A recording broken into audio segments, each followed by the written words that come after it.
Nouvelle grandeur à connaître sur ce chapitre, la masse molaire.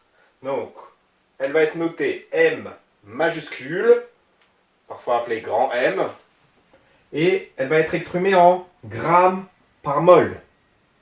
Donc, on va différencier en premier lieu la masse molaire atomique. Donc, cette masse molaire correspond à la masse d'une mole de cet atome. Il faudra chercher les valeurs dans le tableau périodique si ça ne fait pas partie des données de votre énoncé. Donc, essayez de chercher, mettez pause, et je vous donne directement la réponse. Donc, la masse molaire atomique de l'oxygène, ça va être 16 grammes par mol. La masse molaire de l'hydrogène, ça va être 1,0 g par mol. Et la masse molaire atomique du carbone, ça va être 12 grammes par mol. Selon le tableau périodique que vous avez, vous aurez plus de chiffres de précision, plus de chiffres significatifs. Ça dépend vraiment de vos données, de votre classification périodique. Deuxième définition à connaître, toujours sur la masse molaire, donc elle sera toujours notée M majuscule, mais on mettra entre parenthèses ou en indice la molécule, parce que là on est sur la masse molaire moléculaire. Donc elle correspond à la somme des masses molaires atomiques de tous les atomes de la molécule. On voit ça tout de suite sur un exemple pour vous montrer que c'est très facile à faire.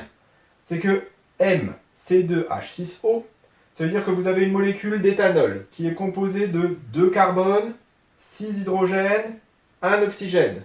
Donc 2C, 6H, 1O. Du coup, la masse molaire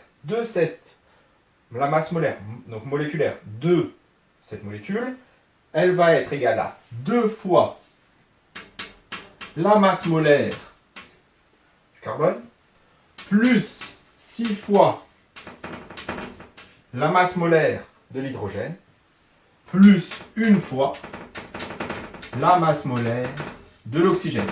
Vous n'êtes pas obligé de mettre ce une fois. Là, c'est vraiment juste pour l'explication. Donc, je fais 2 fois 12 plus 6 fois 1 plus 1 fois 16.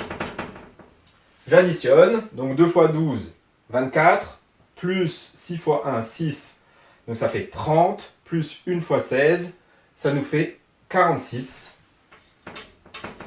grammes par mol. Voilà pour cette nouvelle grandeur de masse molaire.